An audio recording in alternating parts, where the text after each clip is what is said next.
Huwag mo intindihin kung ano ang tingin nila sa'yo. Ang mahalaga, yung puso mo, malinis sa paningin ng Diyos kasi ang Diyos ang tumitingin sa puso. Huwag kayong mainis o masiraan ng loob kung kayo tinitingnan ng masamang tingin, ano?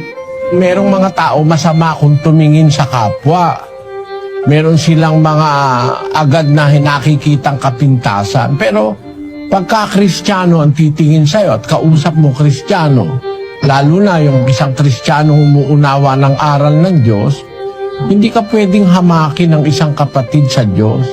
Parang panghahama kasi sa kapwa yung sabihin mong pangit yung kapwa mo tao eh. Kasi pangit man ang itsura ng tao, may maganda sa tao eh. Kasi ang tao nilalak sa wangis ng Diyos. Hindi natin dapat hamakin ang tao sa kanyang itsura. Pangunahin tinitingnan ng Diyos sa tao yung puso.